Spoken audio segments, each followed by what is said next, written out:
What is up, wrestling fans, and welcome to the latest edition of the Paul Heyman SmackDown podcast here on the Smark Out Moment channel, where we go back in time, currently for now at least, to the year 2002, soon to be 2003, and check out all of the episodes of SmackDown that Paul Heyman was the head writer for. I'm your host as always, Callum Wiggins, and joining me on this journey back in time, as per usual, Robert DeFelice. Callum, we are so close to the end of the year. This is the penultimate episode of 2002 SmackDown. Yeah, it's a big moment. Obviously, we only have one more episode to go this year. Then we'll have a little bit of 2003 to cover before the end of it. It's all coming together now. Obviously, this is the first show back from Armageddon, which was a big night of changes for the SmackDown side of things, particularly at the very top of the card.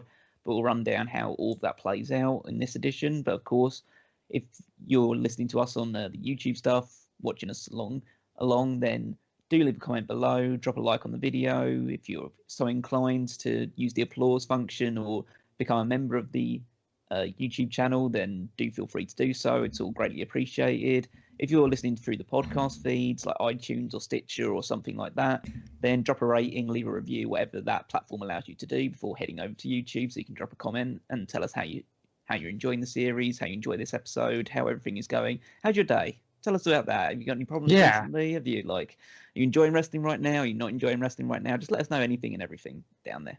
We're always here to listen.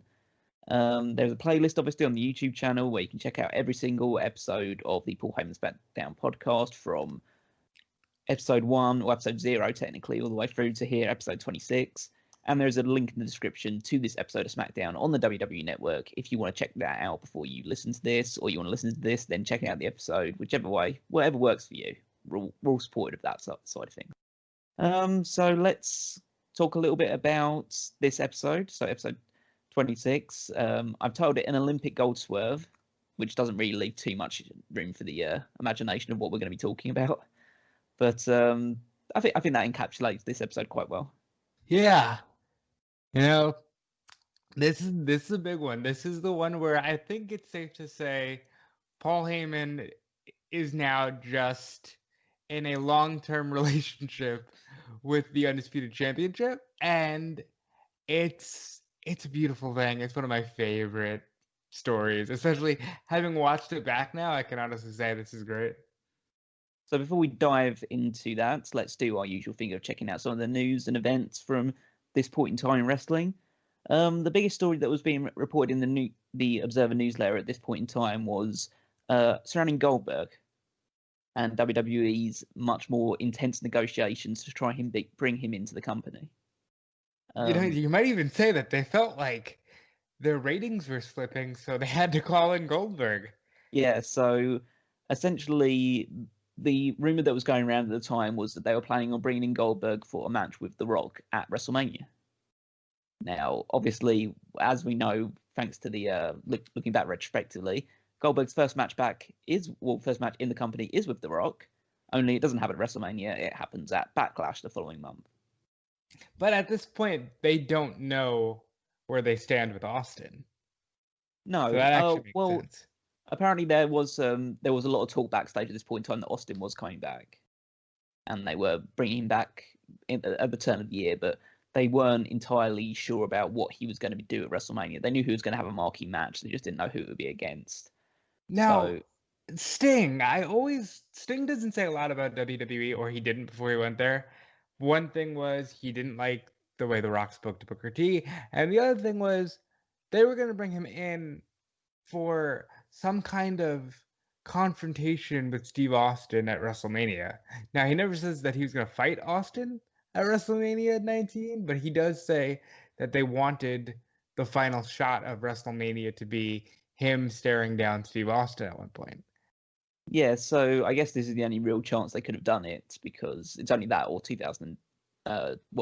WrestleMania 18, if that was like the earlier side of it. I saw, at least alluded to in the newsletter, I didn't put it down in my notes, but I do recall seeing that Sting at this point in time was in negotiations. Well, not in negotiations, but he was talking to Jeff Jarrett about the possibility of turning up for a couple of shots in TNA. Yeah, he was clearly ready to get back to wrestling. Well, he was wrestling. He was wrestling for... wrestling in the States, not wrestling in Australia for a weird makeshift promotion.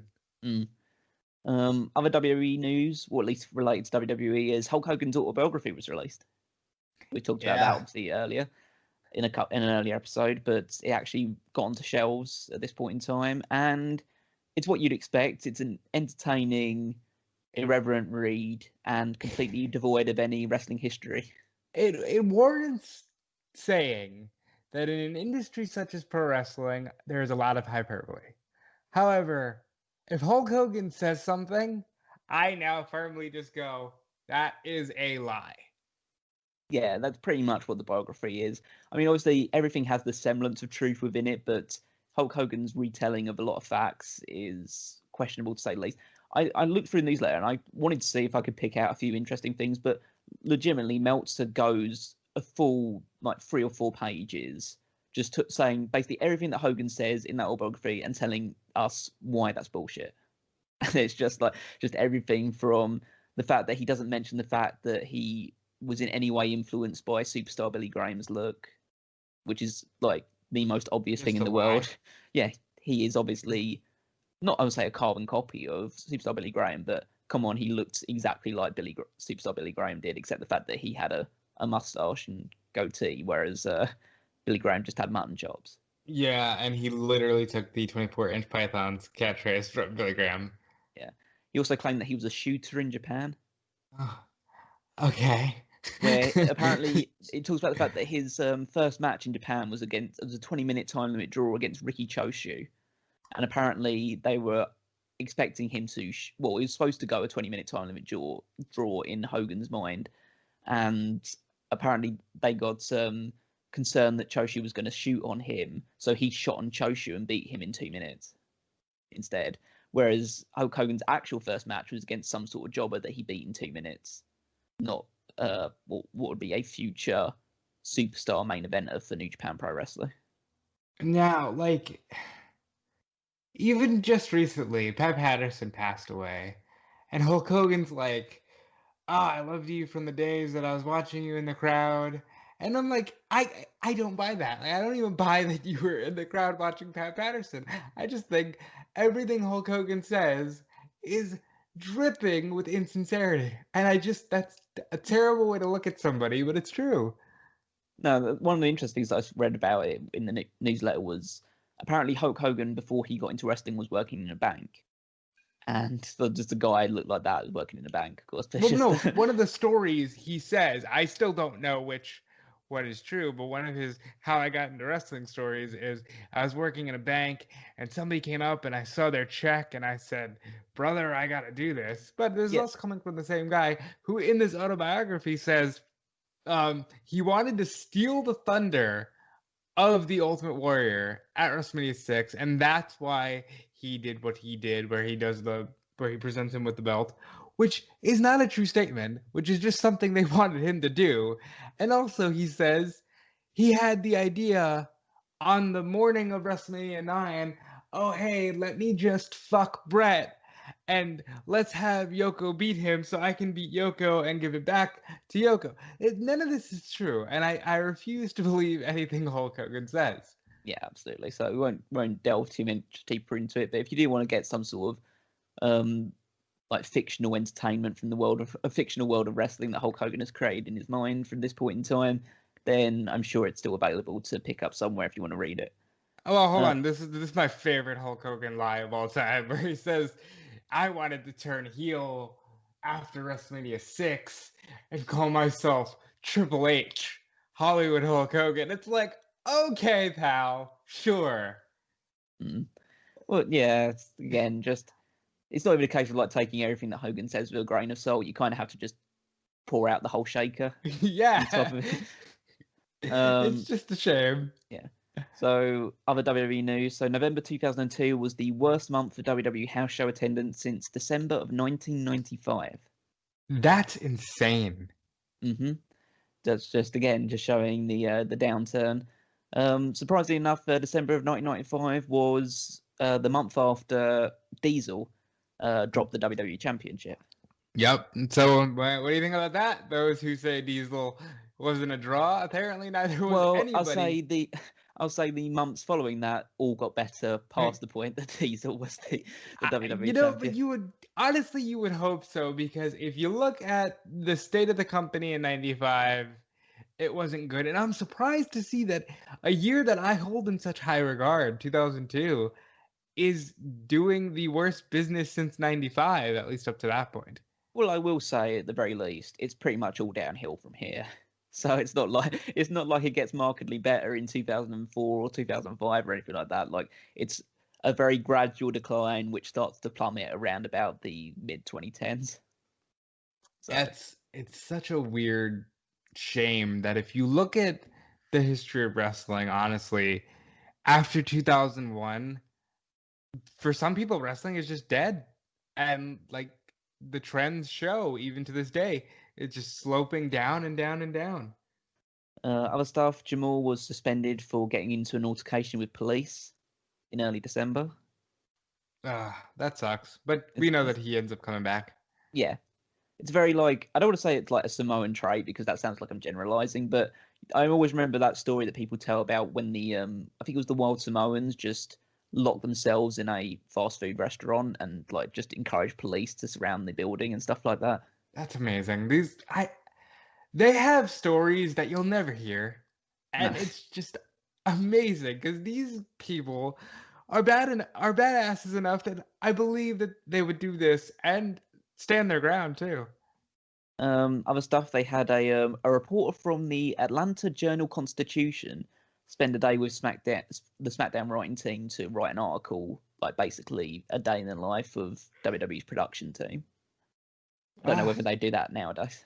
I don't think they would. I think they should. I think it's high time that even if they do have to put their own spin on it, show us what, a day in their lives is like, because we all hear horror stories. They should let people in. Yeah, so Meltzer didn't reveal too much about the entire article, but he said within it, this is where McMahon revealed essentially to the writer that Austin would be returning at some point in the near future, and that he'd also banned the word lesbian from their TV shows. I guess it's a good thing he did that after Armageddon. No, he'd done that after HLA. He'd done that in the weeks following the HLA segment. I don't even know how to react. Because when you think about it, there is not at one point that Dawn or Torrie uses the word lesbian in this entire build-up. No, I guess that's fair. They do the indecent proposal stuff. Yeah. It's what a silly thing to ban, especially when you're relying on the skeeviest of lesbian tropes to try to boost your numbers.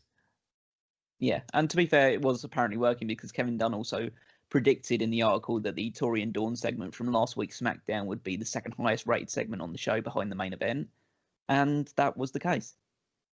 That's because he knew what fucking position he was going to put in. True.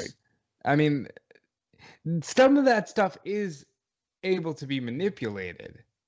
Whether or not they do it effectively is up to them. But there's also the fact that wrestling fans are trash, and so they probably enjoyed that. So they probably watched that more than anything else on the actual wrestling side of the wrestling show. I'm still surprised that was on the show that's on network television and not the one on cable at a later hour. The other bit of news is outside of WWE, but it's a bit of Japanese wrestling history. Ooh. Which is Bob Sapp, who we've been talking about quite a bit, and just his formative years in Japan. He became both the first rookie and the first foreigner to win the Most Valuable Player award in Japanese wrestling as presented by Tokyo Sports Pro Wrestler Awards. I'm surprised at this because his time in New Japan is not spoken of fondly. It's not, but the guy himself is kind of spoken about as a bit of a gaijin legend for this period of time. Obviously, a period of significant downturn for New Japan, but he was considered one of the better aspects of it in terms of just personality, if not a wrestler. He won it mainly because of just debuting in New Japan and his work in the K1 Grand Prix, which is obviously more like shoot wrestling type thing. Yeah, and I mean, if you look at this dude is everything you could ever want in a pro wrestler. I can see how he got there. It's just funny to hear anything positive about his time in Japan. I did actually some digging into the awards. He is still, to this day, the only foreigner to ever win that award. There's never been another non-Japanese person to win the MVP. I think that speaks more to nowadays people don't, in general with wrestling and stuff like that, they're not going to make a splash and be a big attraction. It's more just like I have this love for the brand. So it's less on the radar of publications like that. I guess so, but just the fact that Kenny Omega never won that award, being the most I think it's because opponent. I think it's because Omega probably spent a lot of time, doing the silly stuff in Japan, the DDT stuff, and by the time he became the guy, he's also in competition with Okada and people like that. Yeah, but potentially Naito was the most recent winner, by the way, which is, I guess, isn't surprising. Yeah, he did. He even said, not surprising after the performance he had at Wrestle Kingdom. I'm kind of sad because I feel like New Japan nowadays is kind of slipping. Maybe I'm the only one that feels that way, but I kind of feel like the boom period for them is once again on the downturn. I think they're in a period of downturn. Absolutely, I have to admit that I'm not as avidly watching it or paying attention to things that are going on as I once was. I think that's partly due to just the pandemic bringing everything to a standstill. I think it's also just due to the fact that they pushed Evil as a champion. They're making they're falling into a lot of Western tropes of interference in matches and a lot of gaga surrounding that side of things. Whereas I watch New Japan. I mean, personally, as a personal thing, I watch New Japan to escape that side of wrestling because I get more than enough of that from AEW. Not as much AEW because they often do a lot of finishes, but definitely Raw, SmackDown, NXT, anything on WWE TV. A lot of other wrestling shows are heavily reliant on that. And if New Japan is now doing that, especially in their main event scene, it's just that's not the reason why I watch them. Yeah, and I think to even tie it back up with this time, you look at a Bob Sapp and you look at something even like a Nokiism, at least it's complete a deterrence from where America was at this time. And I think Japan always works best when they are the complete alternative to the States. So that's all the wrestling news side of things. Let's talk a little bit about the Raw and SmackDown brand warfare. So, as you would expect, once again, SmackDown beats Raw in the ratings. So, the 19th of December episode of SmackDown scored a 3.79 compared to Raw for the 16th of December's 3.5. So, pretty close gap this time compared to other weeks, following off of Armageddon. I think the excitement about the results of the pay-per-view combined with, hey, Scott Steiner's in the building, might have helped Monday Night Raw. Potentially, yeah. The main event segment, which is probably part of the reason why Raw's rating did slip for the next week, was the Triple H appreciation ceremony, where Which they was do also this. shared with Scott Steiner's welcome ceremony. Yeah, so they were doing an on-running story during the show, which was Chief Morley had assigned the main event slot for Scott Steiner's contract signing, whereas Bischoff had promised Triple H that he would get his big appreciation ceremony there instead, and so Triple H was upset that he potentially wouldn't get the main event segment, and so he forced Bischoff to make sure he got it. But Steiner didn't really care, but he just said that he's going to come out and get in Triple H's face anyway. So Triple H gets this big award ceremony, gets to talk about how he's beaten everybody. And then Steiner interrupts, says that his Raw contract guarantees him a world title match. So if Triple H doesn't give it to him, then he's not going to sign the contract and he'll walk. Which is funny because basically he's drawn the line under ever going to SmackDown. So I don't know where he ends up at this point. They should have let him walk. It's like, okay, I'm not going to give this to you. You already told Stephanie no. Like, what are you going to do? Well, at the end of the day, Steiner just goes to Triple H by saying that he has no balls, and because that's basically all you need to do to get a WWE superstar mad at you. Boy, and they were really trying to cuck Triple H hard here, weren't they? They're just God, they're going to let Scott Steiner sleep with his woman, then they're going to let his woman basically stay. Scott Steiner can have her any way he wants. Now they're just saying, hey, you have no balls. Boy, Triple H is not having an easy time of it. No, and I guess that would probably play into the booking that would go forward beyond this point. But Yeah. Triple H accepts, Steiner signs with Raw, so that's how you close the episode of Monday Night Raw. Earlier in the night, Shawn Michaels called out Triple H, saying that he feels like the showstopper again, but he was interrupted by Chris Jericho. Obviously, this is the start of a long-running rivalry between these two, which on and off doesn't really end until like 2010, really. Which is amazing. Because if you look at it, the rivalry or the match that they have at Mania, it's almost a one-off, but then there's always tension there following that. Yeah, so Jericho says that Michaels used to be his idol, but now he's the has-been kid. And Michaels responds, how old is Shawn Michaels at this point? Probably a lot younger than, let's say, John Cena is right now. Yeah, stuff like that pops me so much because he was just gone for a few years and everybody's like, you're an old man. You don't have it anymore. It's amazing. Yeah, so Michaels at this point in time would have been 37. Wow, 37. And to be clear, even Jericho, currently he's 50 and still on top in a promotion. Well, yeah, talk about that. Like Randy Orton is 40 years old. Yeah. And he was WWE champion less than a month ago. And he certainly doesn't get this vibe of, oh, you don't have it anymore, you old man. It's amazing how that perception of, well, when you were around, Bret Hart was around. So that was like 50 years ago. Yeah, it's very strange how they do that. Another interesting storyline development on Raw was there was a match between Jeff Hardy and D'Lo Brown.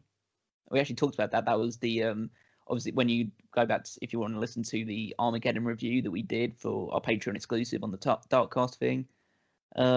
We talked about that was the match on Heat, Jeff Hardy versus D'Lo Brown. So they had a rematch from Heat on this episode of Raw, which ended when Jeff Hardy pinned Brown and the referee didn't notice that Brown's foot was on the rope.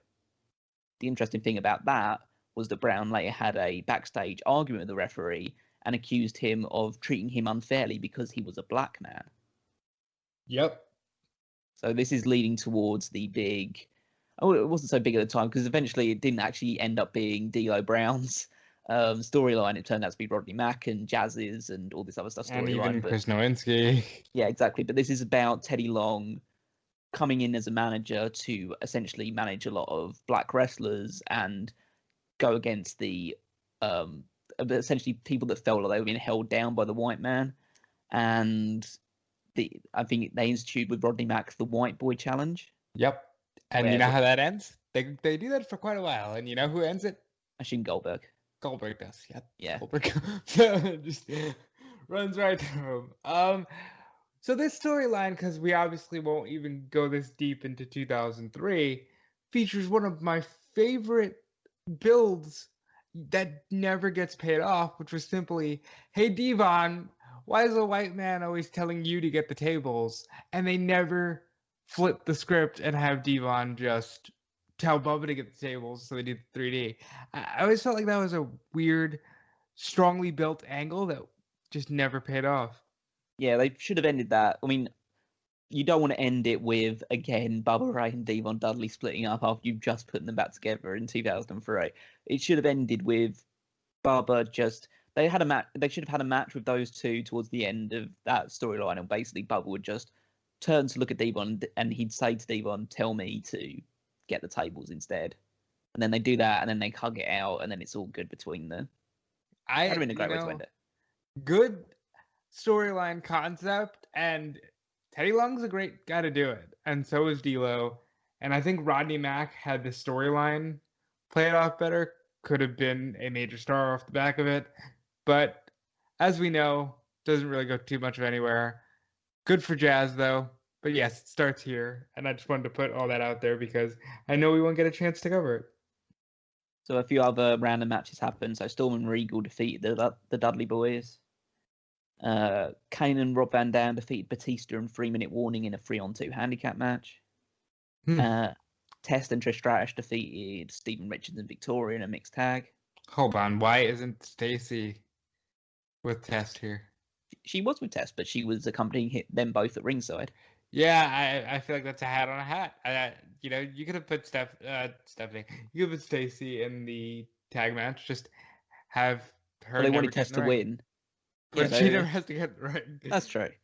And then the only other thing, there was a few like build-up matches leading towards a World Tag Team Title rematch, which is going to take place the next week. But this involved Goldust doing a Goldie Claus segment backstage, where he was essentially dressed as Santa Claus. He gave Booker T his half of the World Tag Team titles. And then Christian came in to mock them both, and so Goldust gave him his presents, which was a tub of new and improved ass cream. Yep. Yeah. You know what's funny is there are certain storylines that just stick with you. And as soon as you said Christian, I said, this is the ass cream. Yeah, it's... They had a weird... what's the word I'm looking for? Affinity for ass cream for a while. That was a thing that they kept going back to. Yeah, it's not exactly my sense of humor, but, well, yeah, I can't say that I'm very endeared towards the idea of ass cream. I don't even know, what is the ass cream for? Is it to make your ass look better? Is it hemorrhoid cream? Is it pile stuff? I don't know.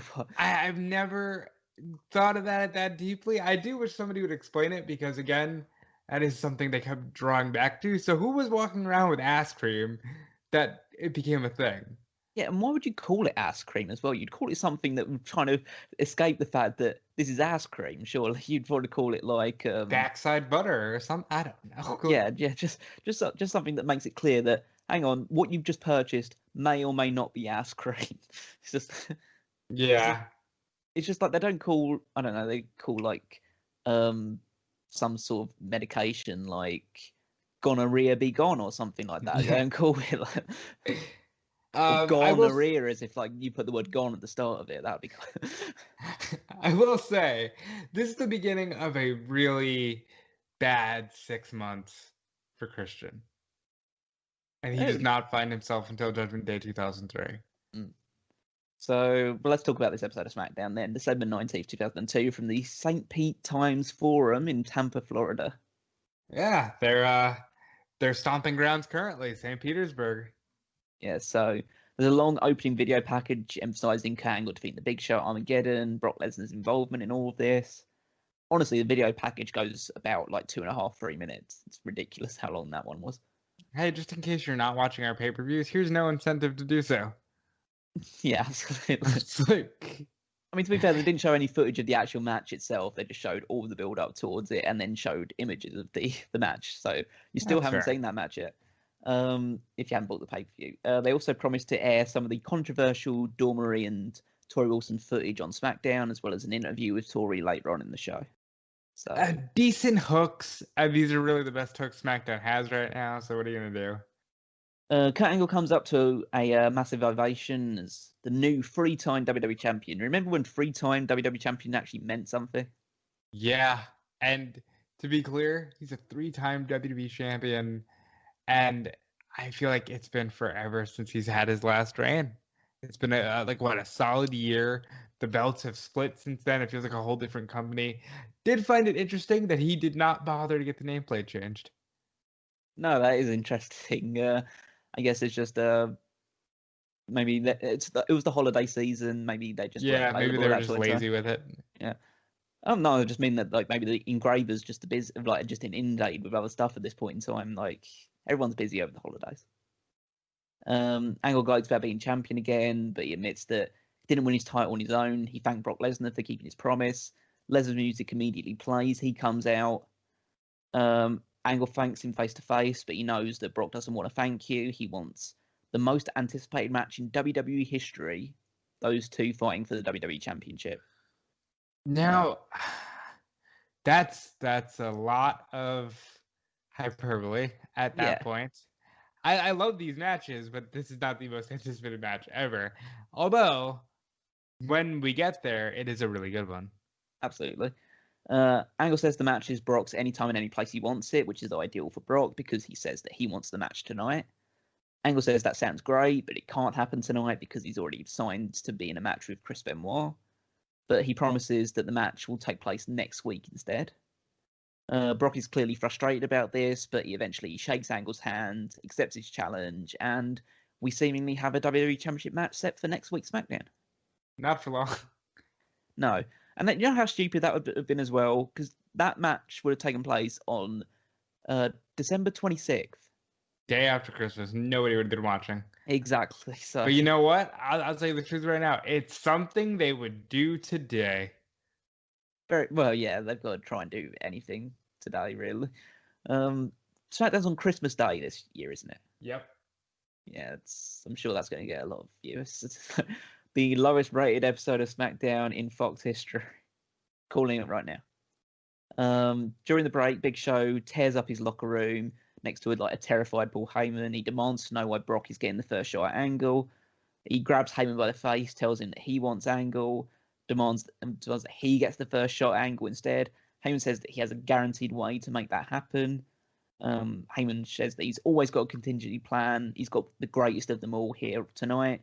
And Show says that he wants his shot fast, and he punches the locker for emphasis. So Big Show's one angry giant right now. Yeah, it seems like a very rash human being. We have the night's opening match, which is Eddie Guerrero versus Billy Kidman. Yeah, do you want to just give a little bit of an overview of this? I mean, listen, Eddie and Kidman. Eddie is in a place right now where, honestly, I think he's closer to the world title than some of the others in the more recent Fatal 4-Way. But I don't know. This doesn't do it for me, Callum. No, so they open with a backstage promo of Chavo calling Billy Kidman a cheater, which is, I guess, a prelude to the fact that Eddie and Chavo are going to move into the lie, cheat, and steal gimmick soon. Eddie immediately jumps Kidman, but he's then launched in top turnbuckle by a monkey flip. Eddie delivers a lot of forearms and elbows to Kidman because that's kind of his forte at the moment. The rapid forearm back elbow, forearm back elbow.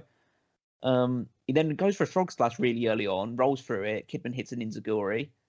Taz actually mentions on the commentary that Eddie is not a cruiserweight, which is, I'm guessing, a dig at WCW because they like to do that. Yeah, so maybe also due to the fact that Eddie is steroided up to the gills. So that's kind of not as bad as he was at the end, but very, very big here. Chavo tries to interfere, but Kidman isn't able to knock him off the apron, but at the same time performing a springboard bulldog to Eddie. Kidman hits the shooting star press, but Chavo pulls him off the cover away from the referee's view. Kidman fights him away, but then he's nailed by a splash mountain bomb by Eddie and is pinned. You know what I like about that? In every video game on the Nintendo 64, that's his finisher. Never saw him utilize it as a finisher until this very match. Yeah, I just love the idea of, and maybe it's not so good for this one because Kidman is Cruiserweight champion. He should be protected a little bit more, but wrestlers should win matches with just transitionary moves more often. Well, yeah, not roll-ups or anything like that or small packages. They should win by using, try and give some examples. Like Kenny Omega should win matches using the V-trigger. The V-trigger, or the that German suplex move that he does when you get him up for the one angel spot, but then throw him over with a German suplex instead. They should win matches with moves that aren't their finisher all the time because it makes the finisher. It makes them feel like other things that could potentially win them the match. When they kick out of it, it means something rather than you just waiting for the one-winged angel. You're just waiting for the, in Eddie's case, the frog splash. I enjoy the idea of, hey, this match can end at any time, and then when they break out the frog splash or the one-winged angel or whatever it may be, it means more. So yeah, it's really, really short match. It was all action. Really short. Yeah, this match went just shy of 3 minutes. Can you imagine them doing that today?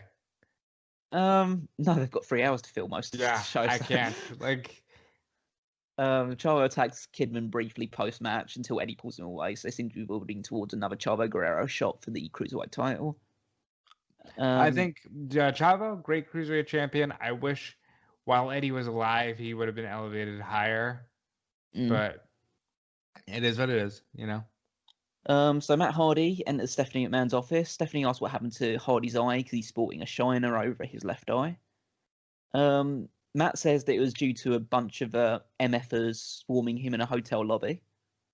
Okay. Do you want to know the real reason why he got that shiner? I assume it involves a fight at a bar. No, it happened in a match, fortunately enough. Well, I say fortunately enough. It happened during a house show match with Chuck Palumbo, where Chuck Palumbo was supposed to miss with he does that spinning fist, the discus punch.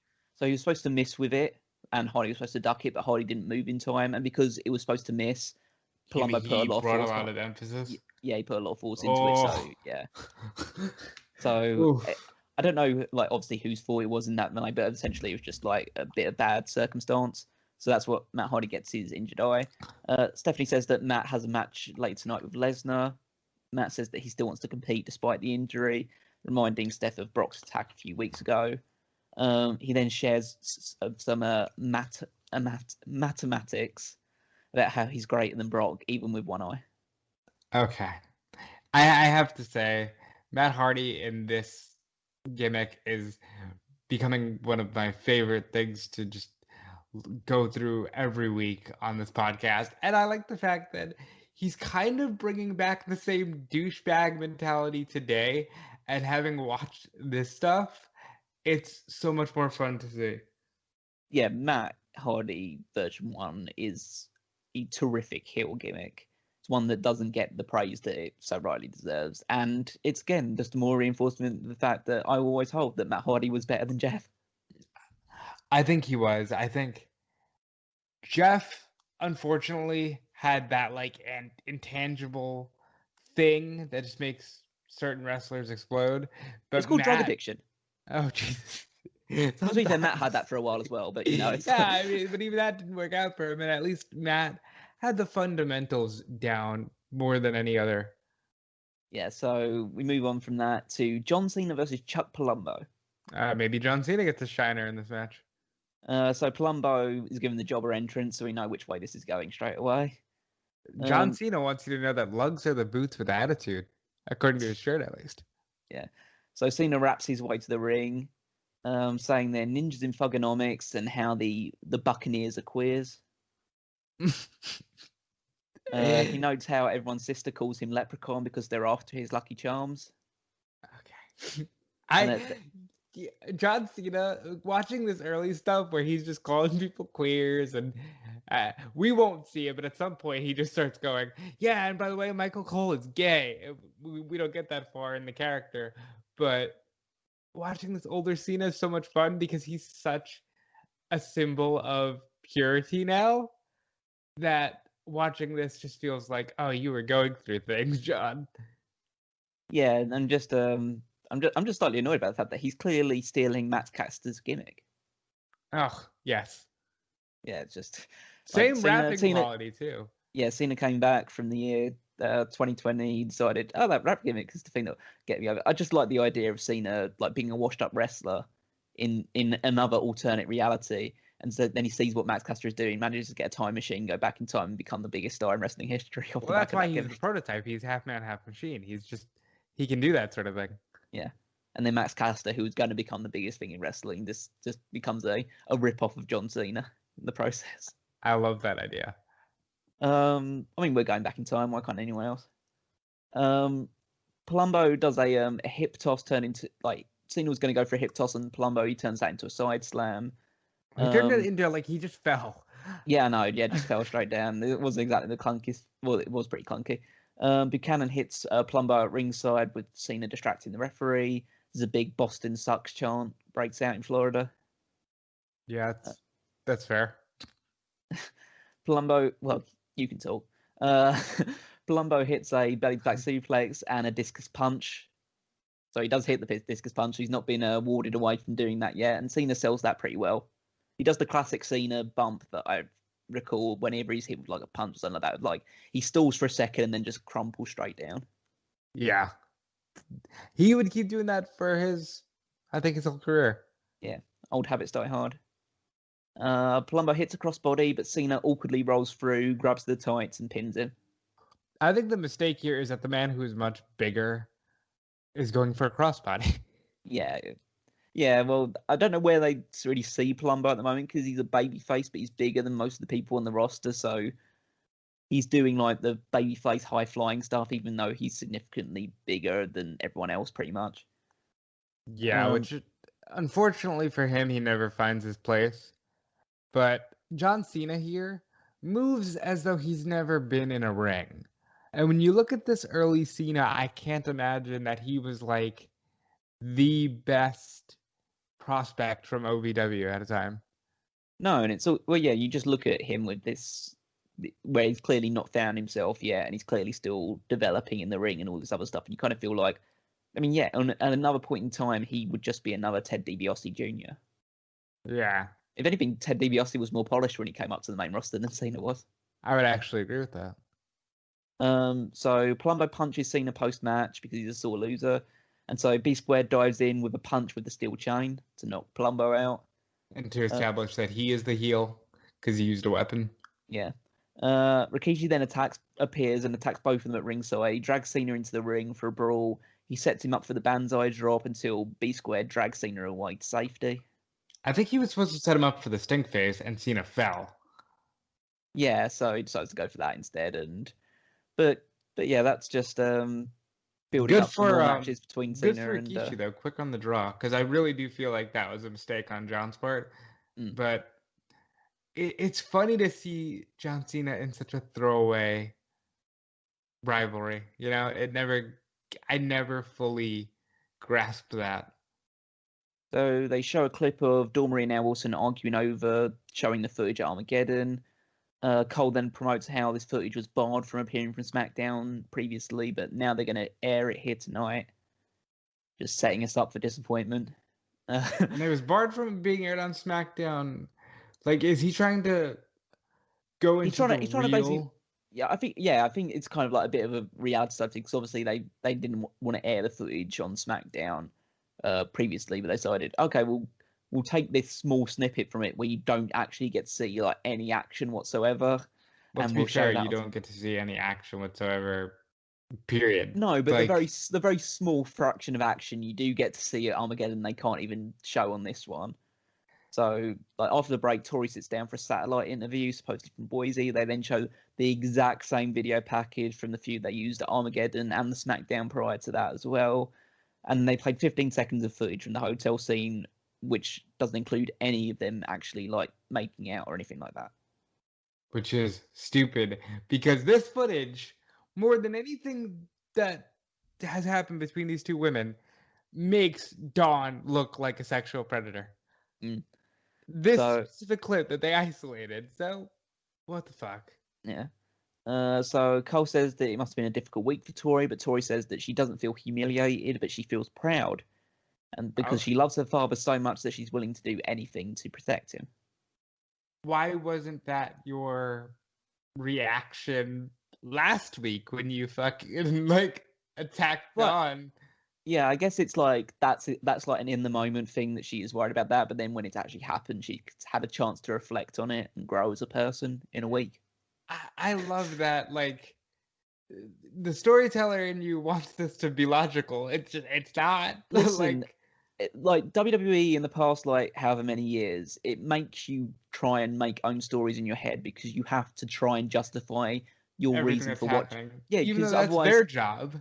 Yeah, I know it's their job. It's just the idea of, well, if I can't justify me watching this and devoting so many hours of my life to watching this shit, if I can't justify it in my own mind, I think that's a dilemma that basically, I don't say 90%, but a good proportion of wrestling fans struggle with on a daily basis, of trying to make logic out of something which basically falls down to the whims of one like demented 70-something-year-old man. Well, let me tell you something. Here, he's a demented 50-something-year-old man, and it's still lacking logic. Yeah, they do this thing where Torrie says that she's ashamed of her father and that he's broken her heart. but it's like his choice how he decides to live his life. Tori then mentions about the fact that she's a very sexual person. Okay. And Dawn will soon find out how much of a predator she can be when when she takes her on in the ring at some point. What? Dawn, yeah, yeah, that's the phrasing she wants to put it. It's just the idea of like I they were saying, understand what they thought they were saying, but well, they yeah, but it's just in a way of like the way that she says this thing about like saying like oh, I'm not like, as far as me being a sexual predator go, I will be the first to admit that I'm a very sexual person. It's just like it's like, come oh, it's on, so dude. gross. Like who talks about themselves in that way? Like who's ever described Maybe the themselves? same person who allowed a fan to enter the arena with a sign pointing down at themselves. It says "sexual prey." I just I forgot about that. I do want to acknowledge here that in real time, Callum and I are children watching this, and it's very awkward to look back now and go, we're being influenced by some awful, awful things. Yeah, I know. It's just it's just bizarre. And like I said, I know some people don't like it when we get on our high horse about the way like women are treated in this thing. And I do believe there is obviously scope for not just like having women's wrestlers in the same way you could just have like the quote unquote eye candy like women on the show in the same way that you can have eye candy men on the show as well. You appeal to all audience in that regard. It's like it's not like Omos is wrestling or anything like that. I know he's not there for eye candy, but he's just there as a big physical presence. It's just like he's not wrestling. Right. It's just like so there is room for both, but it's just the idea of how Tori is just.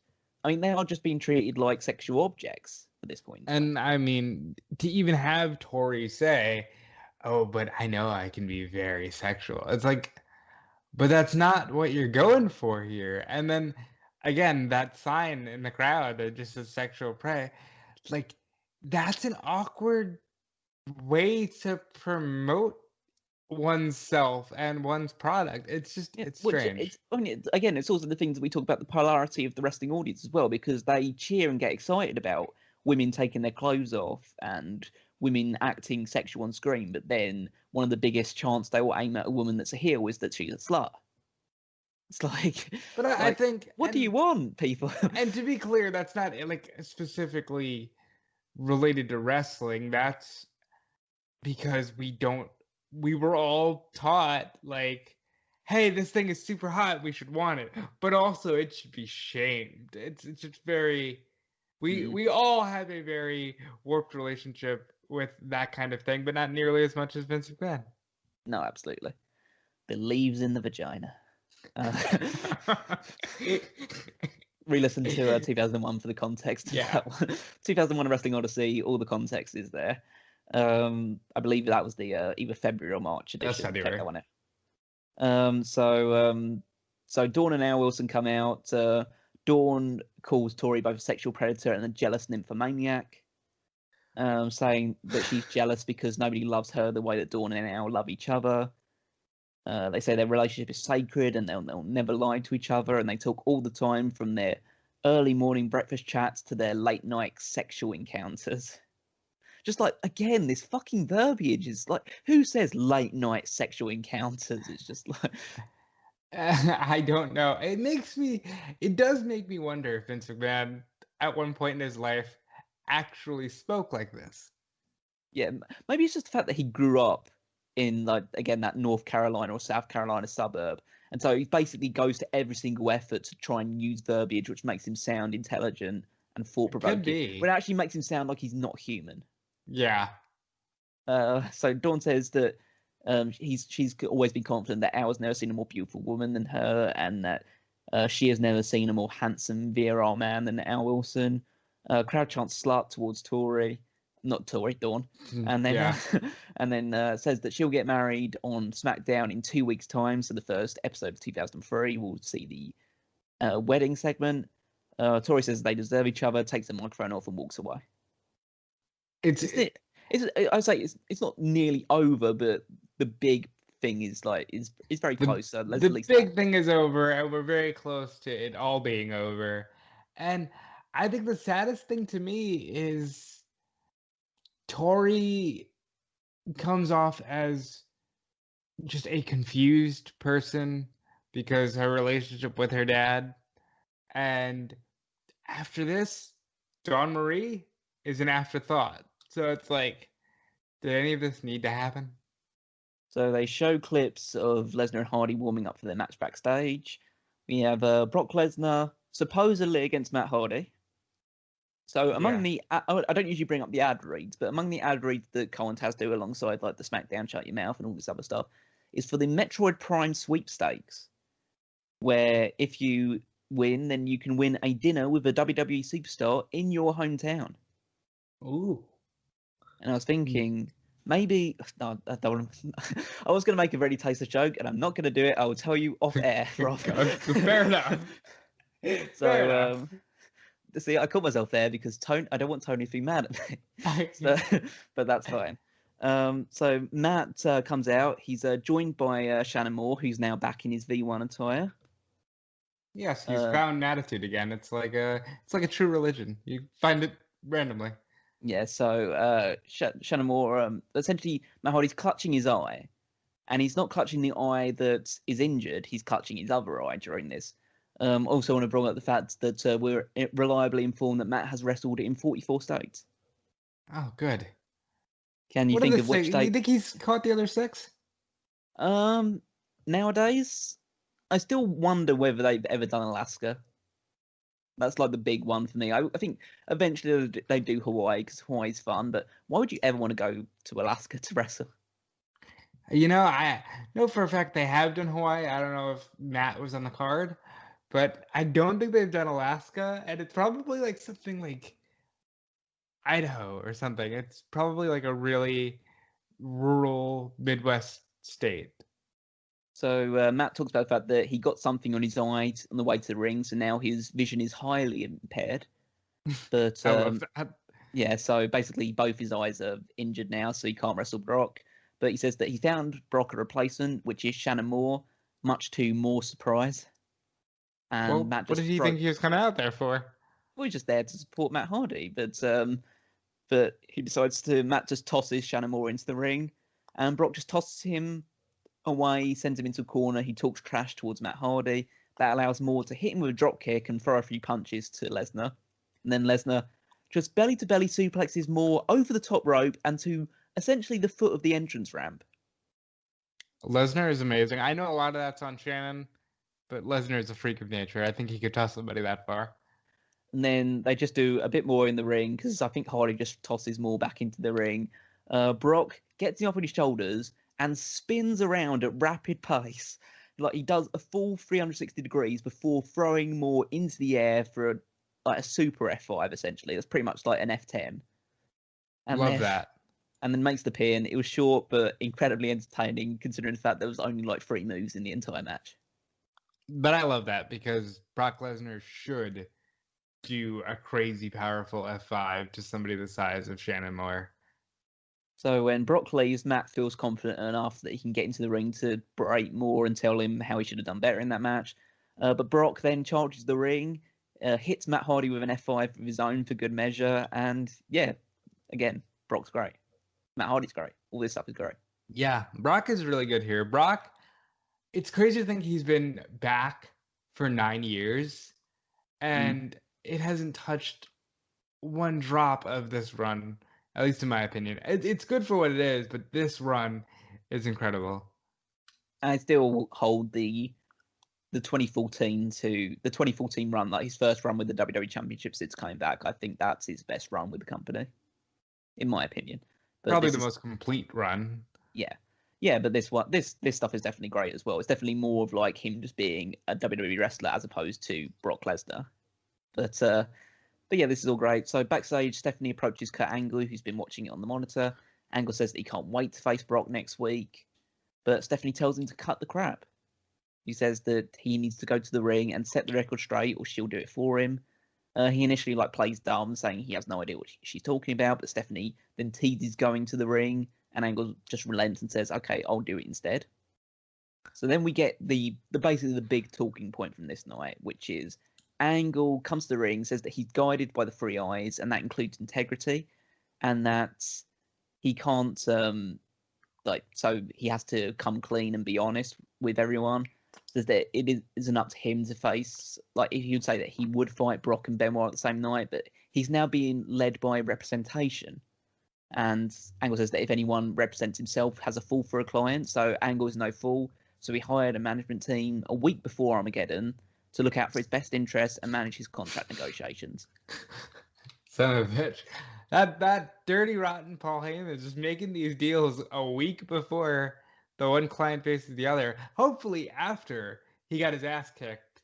Well, that's what I was going to say. That's like it's clearly not a week, because so Heyman willingly allowed Kurt Angle to take that backbreaker spot and get hit by chokeslams by the Big Show and stuff like that. Like, if it was the Friday after that SmackDown in the kayfabe land, there's just the idea of like, oh, that Friday, Angle said, okay, I need to talk to you about this. I've got big plans and stuff like that. It's just, then that makes total sense. But saying a week beforehand, week before Armageddon, it's just like, okay, so you took all this stuff from Big Show and A-Train with them not knowing or not even thinking about doing it.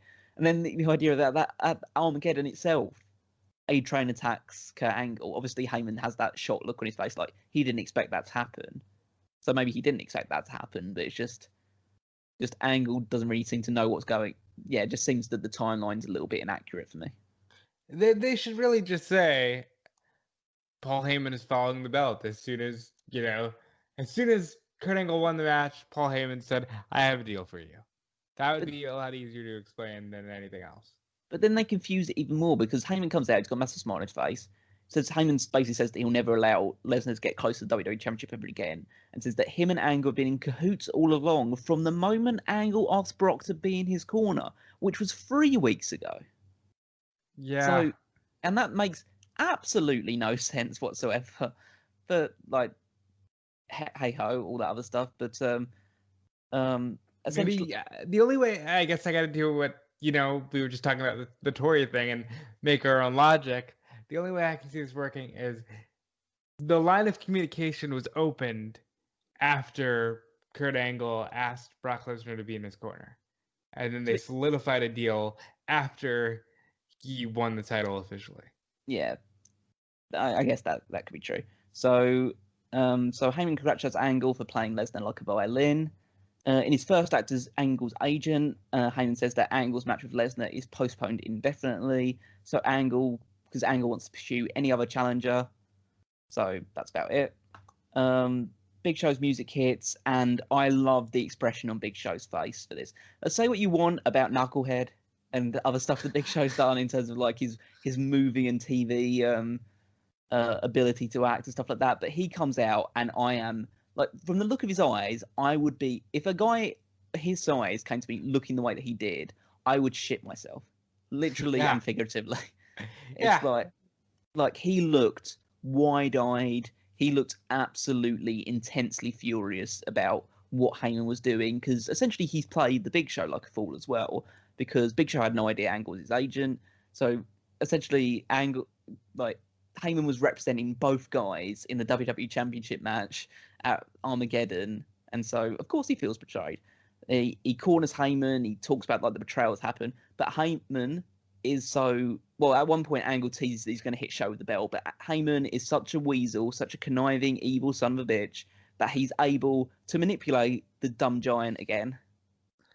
Yeah, because they're really doing like, you're a dumb giant. Yeah, because he basically talks about the fact that Show's still his favorite client. Angle knows that, and now because they have a trio, they have the WWE Championship, they have two of the biggest stars under his like leadership. They have more leverage and more bargaining power on SmackDown than anyone has ever had before. And so he says, with the bargaining power they now hold, he'll march backstage and he'll demand that Angle defends the title next week against Big Show instead of Brock Lesnar. Angle gets frustrated about this, so Heyman is now like in a situation where he's trying to placate both of their egos. But he says that they'll hold all the power, regardless of whether Angle or Big Show is champion, as long as the title never gets back to Brock, and that is his 100% concern. Well, he's got two concerns. One, that is that he always holds the WWE Championship, and two, Brock Lesnar never gets the WWE Championship back. And it doesn't matter who he has to use in the meantime to get there. Those are his two goals. It's very, very consistent with his character. As you expect, considering that he's writing the fucking show. Honestly, I wouldn't be opposed to seeing him do something like this now. Oh yeah, I'd see him do that with Reigns and Lesnar. I think that would work great. It'd be a lot of fun, And he's a good weasel. He's a very, very good weasel. Yeah. There's a really weird camera editing at this part of the segment where Heyman's saying things, but they're just cutting the camera to Big Show and Angle's facial expressions, and they're not showing Heyman deliberately. And I don't know why that is. There's this weird thing where they just keep cutting the screen, and the footage you can see of Heyman is clearly not him saying the lines that he's saying on the show, but it's just like some really, really weird camera editing. I don't know what they were doing. They probably forced some wild lines. Maybe, yeah. So they all shake hands, they all hug and stuff like that, and they end this segment. So Big Show is now totally cool with not being WWE champion anymore. He's back working with Heyman. Heyman now has the two biggest heels on the roster at this point under his tutelage. So yeah, I would like it to make more just sense, but the outcome is still fine. And compared to 2020 booking, it's a masterstroke, but still, it's just like I still would hope that it would have made more sense at this point. Yeah, but they accomplished the long-term goal they needed to accomplish, even if it's convoluted as all hell. So now, like from that confusing segment to one that just completely baffles me, which is Jamie Noble and Nunzio versus Bill DeMott and Crash Holly. So, do you remember last week where Nunzio made his debut by helping Jamie Noble attack Crash Holly? I do. So it makes total sense to me that they would have a tag team match against a team that involves Crash Holly. Makes total sense to me. But they decide, for some reason, to jam into this mix the fact that they want pushing Bill DeMott as an undefeatable monster. And so rather than having Crash Holly team with a guy that could easily take a pinfall loss like Funaki, or I don't know at this point in time, like even like Palumbo's like a big guy that's losing all the time or something to that effect, they decide, nah, let's put in the guy that's just crushing everybody at any point in time. And so DeMott, essentially, the reason why he's tagging with Holly is that he liked the fact that his cousin Hardcore has a bad attitude and bullied people in Tough Enough just like he did. And well, so they tried, but they tried. They tried to explain it. They tried to explain that. I don't mind that sort of thing. But then DeMott orders Crush to the apron, and then DeMott just beats the holy hell out of both these guys. He just destroys both of them essentially in a 2-on-1 handicap match. He throws all of them around. He forces like a prone defenseless Noble to tag in Nunzio, and then Nunzio to tag in Noble and stuff like that. Like he's forcing tags so he can beat up more people. Like, and then he hits a pop-up powerbomb on Noble and then nails his moonsault and pins him. So Nunzio, on his first match on SmackDown since debuting and joining this coalition with Noble, which is supposed to the idea behind this move, by the way, was to revitalize Noble's career because he was on a losing streak. Yeah, but nobody cares about cruiserweights, Callum. No, nobody cares about it, but I care about booking that makes sense. It's just like, oh no, this guy's big, so he has to beat up the two cruiserweights and win it single-handedly. It's like, these two just debuted, and their whole storyline is built around the fact that this is supposed to revitalize Noble and give him some wins back. And he lost easier than he's lost any other match that he's had in this run so far. It's like, wow, really great job bringing Nunzio in. That's really like shored things up for you. And then to pull it all off, Crash goes to like fist bump DeMott and congratulate him for the victory, even though he had no part in it. And so DeMott decks him, hits another moonsault, and yeah, so he destroys all three other people in this match. But you're missing the best part. Where is Bill DeMott by the Royal Rumble? I believe at the Royal Rumble itself. Obviously, we'll review that as part of our Patreon exclusive content. But if you want a little bit of a spoiler, I believe he gets caned multiple times in the head by Tommy Dreamer and Edge and thrown out at like the fourth person to be eliminated in the Royal Rumble or something. There you go, pal. Yeah, and after that, he's absolutely nowhere. He's back on Velocity. Yeah, just doing bad color commentary. This is dumb. This was, hey, we're gonna throw this at the wall, and if it doesn't work, we're gonna forget it by the new year, and that's exactly what they did. Yeah, just waiting for that opportunity where he can victimize a bunch of young upstarts in NXT, allegedly, at the very least.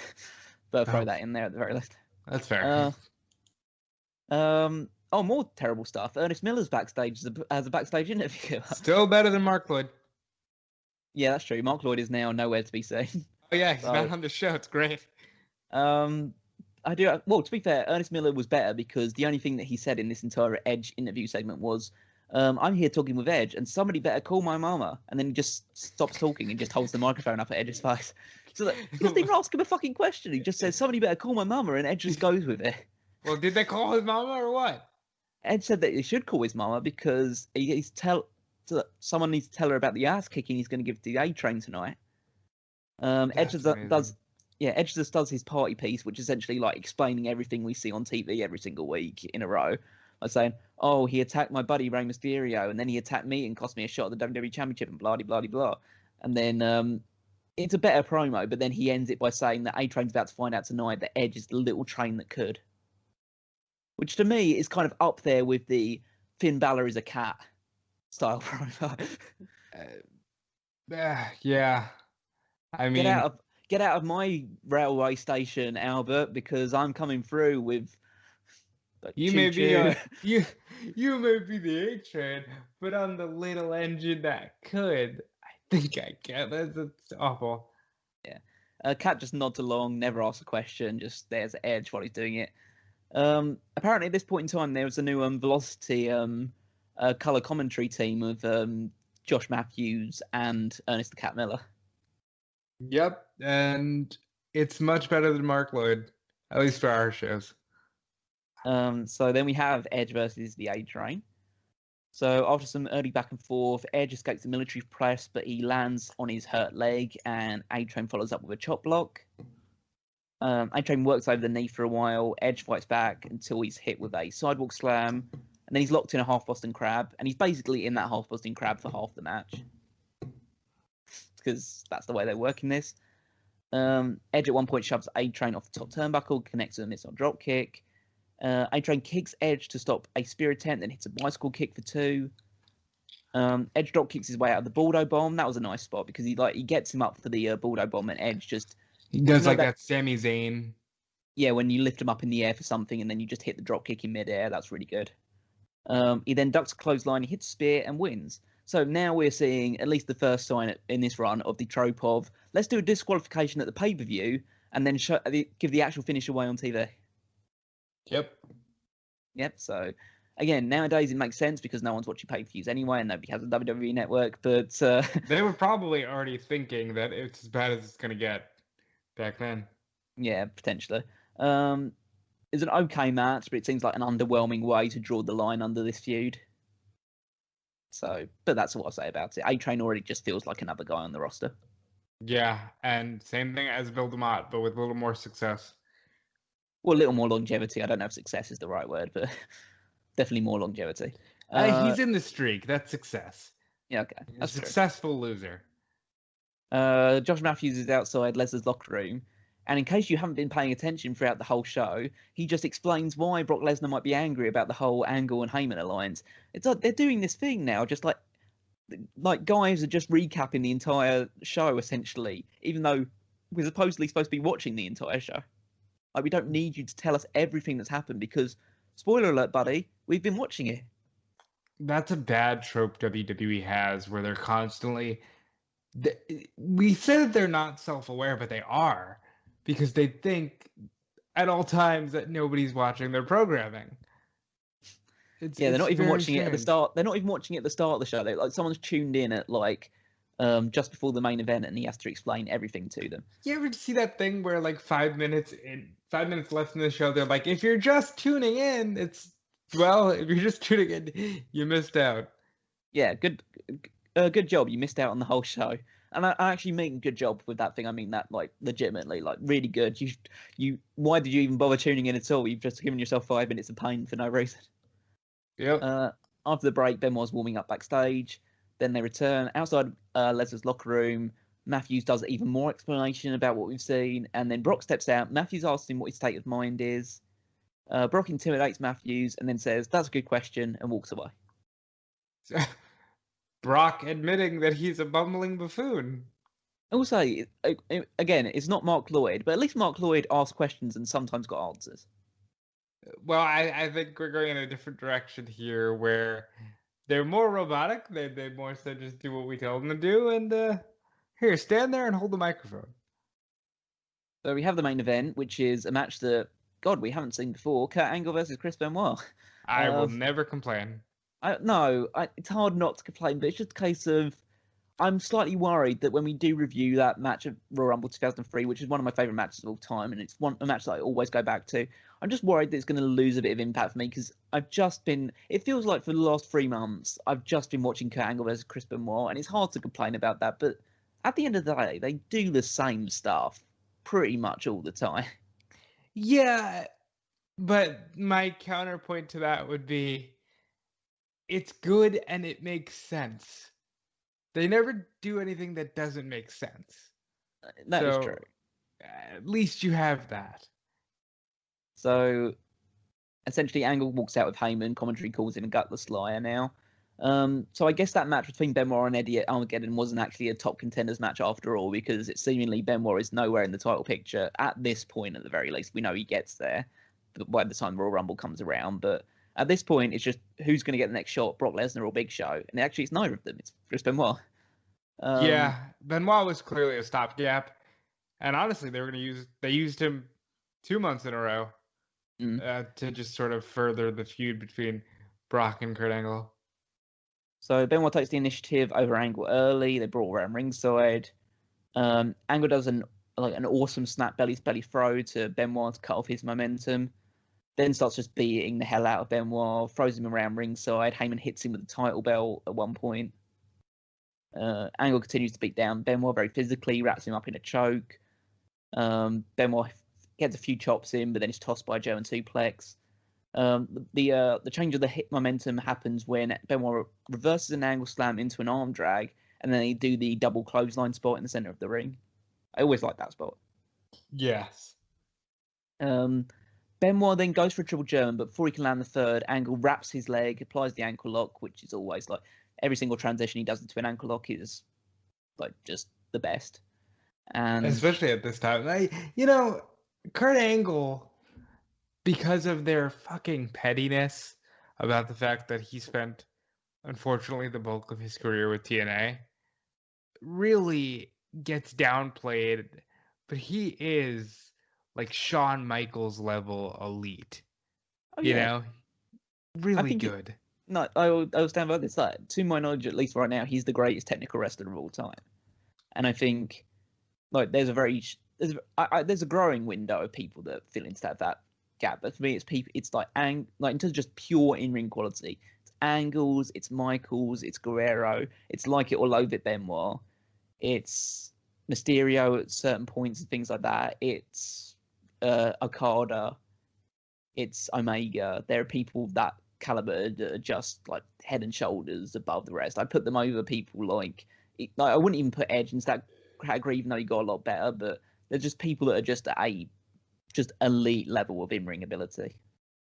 So and Angle's definitely among that group, and Benoit was along that group, even though it's sometimes difficult to say in modern times. And we've said this a lot on the show. Like, it sucks because you go back and you watch them, and you just know that you want to put this guy over as one of the best wrestlers in the world, and then you go, yeah, but he's also a monster, and that's just awful. So Benoit sends him into the turnbuckle from the ankle lock. He then hits 4 straight German suplexes. Then he hits 3 more German suplexes afterwards. So essentially, during this match, he hits 9 German suplexes on Kurt Angle. I think that's again, if it ain't broke, don't fix it. Oh no, I actually enjoyed that side of things because I liked the fact that they made Benoit to be like a legitimate big threat to Angle right out. Obviously we've seen that they've gone back and forth, and Benoit's won matches and Angle's won matches against each other, but they're showing how big of a threat he is to Kurt Angle immediately when he's new WWE champion. Then they do this unflattering angle close up of Angle laying face down in the ring and snot blowing out of his nose, which was gross.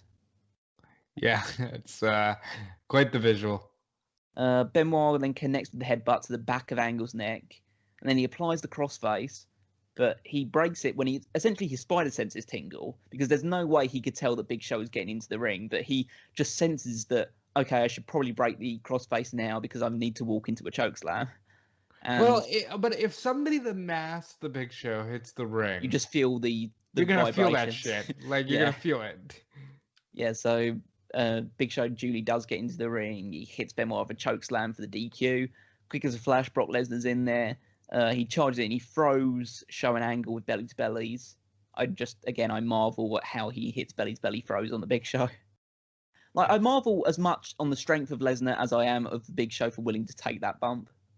But I think Big Show is arguably Brock Lesnar's greatest WWE opponent, because he really put over how much of an anomaly Brock Lesnar is. He then grabs Heyman and he teases hitting Heyman with the F5, and the crowd is really pumped up for this. But Angle clips his leg before he can hit it. Angle Show then double team Lesnar. Angle hits an angle slam. Big Show hits a choke slam. They stand over Lesnar's broken body. Heyman yells that he'll never get close to the WWE Championship ever again. And that's how the show, as it stands at the moment, ends. Now, I say that at this point because what we'll talk about a little bit of next week's show is some video footage they show from after the cameras cut away here, which leads to essentially what we've been kind of alluding to a couple bit of like news stories and stuff like that, which is the fact that Angle has been wearing a pretty big damn knee brace for a couple of months now. And they think the fact that he needs surgery on his knee. And so what they do in that post SmackDown segment, which we'll see on the next show, is the injury angle that writes him off, which is, well, I guess I can spoil it here at the very least, which is Brock Lesnar F5ing him into the ring post. Great spot. One of my favorite Brock Lesnar. He doesn't do that spots. Anymore. I'm shocked. Yeah, I don't recall him ever doing that once. Yeah, since he came back. I don't know why he hasn't just like taken like Seth Rollins or a smaller guy and just chucked him into the ring post. It would. I mean, admittedly, he did F5 Seth Rollins into a stretcher. Yeah, he did do that. Was that on the road to SummerSlam or something like that? Yeah, that looked like he sucked. But Brock Lesnar sucked for Rollins, should I say? It looked great, but it looked like that probably hurt quite a bit. Brock Lesnar is the one dude who could absolutely kill with a move like the F5 into the ring post. So in terms of just the overall show, I think that it was better than previous weeks. It couldn't really have been much worse. I think some of the matches again were just a bit like short and inconsequential, and some of the booking and logic surrounding it was a little bit all over the place as well. But it feels like there's some good stuff going on with like the Kurt Angle new title reign, even though like him being managed by Heyman was a little bit odd. Edge is on a bit of upward momentum now again. Yeah, again, maybe it's just the thought of like knowing that the things with Torrie and Dawn Marie is going to come to a conclusion relatively soon. Maybe that's giving me a bit more positive, but I feel like at least in the main event side of things are looking upwards. Yeah, and I also I would do it today, so I'll do it here. I give them a pass because it's December and everybody's creatively burnt out and probably just wants to go home. Yep, but we'll be back next week anyway to review whatever the final episode of 2002, whatever that has in store. So definitely where they are creatively burnt out and do just go home. Yeah, exactly. For Christmas. Yeah, but we'll be checking that one out, and I hope that you'll be joining us as well for the next edition next Saturday. But for now, let's just toss out a few plugs before we're off on our merry way, which is main thing, Patreon, of course, which is where we do our pay-per-view reviews as well alongside this thing. So we recently did Armageddon 2002. We've got all of them stretching all the way back to Vengeance 2002. I believe that was our first one.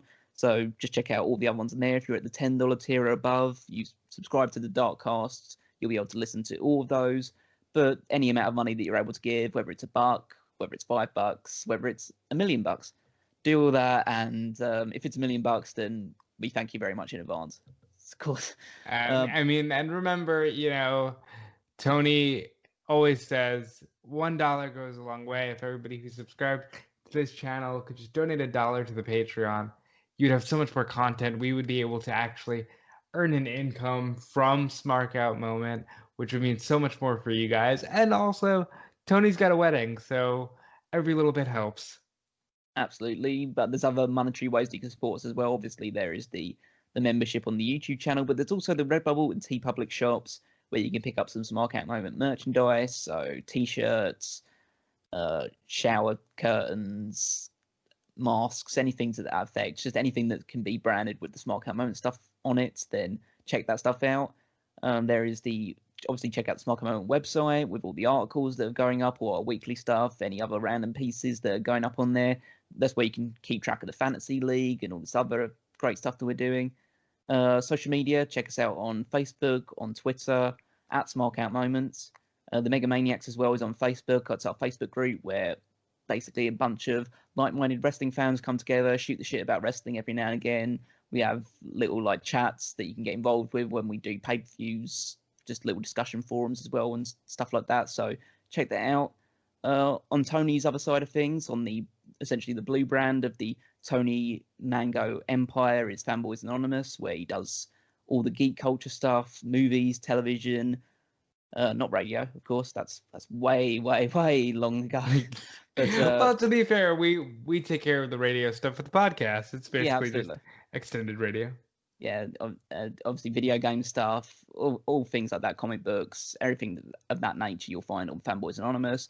Check them out on Patreon as well. Check out their website. Check them out on Facebook and Twitter, Redbubble, TeePublic, all that other great stuff. Rob, very busy man in wrestling nowadays. Next week is a big week for you. I am basically, starting now, I am full-time at Fightful.com, and what that means is you'll be seeing me a lot more alongside names like Jeremy Lambert and Sean Ross Sapp. Sean Ross Sapp right now has an interview with Kevin Owens up. He's got other interviews coming soon.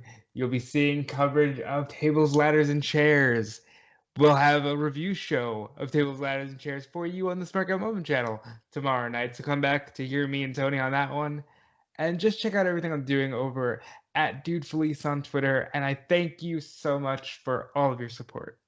Yeah, also, I apologize for not appearing on the prediction show a couple of days ago. I came down with a heavy case of needing to sleep. So I decided to do that instead. But in case anyone is interested, my very short order predictions for the show at TLC, just so you know, is Drew McIntyre wins, Bray Wyatt wins, Nia Jax and Shayna Baszler win because Charlotte is Asuka's mystery partner. Roman Reigns defeats Kevin Owens, Sasha Banks defeats Carmella, and the Hurt Business win the tag team championships. Very good. I'm the one that I'm least confident about is the Baszler and Nia Jax one, because they could just have Charlotte win, because Charlotte's never been tag team champion before and Charlotte needs every belt ever. That's my prediction. Yeah, so but that we'll see what happens in TLC. Obviously, hopefully you enjoy the post show with Tony and Rob. You can check me out on Twitter at Weekmeister14. And yeah, we'll see you next week for another edition of this. And yeah, the last edition of both 2002 and 2020. And we'll then be into 2021 and 2003. So a lot of things coming forward. Definitely on the second half of this journey, but still a lot more to bring you. So hopefully you're here to be able to listen to all of it. But for now, this has been another Smark Out Moment, and we're being counted out.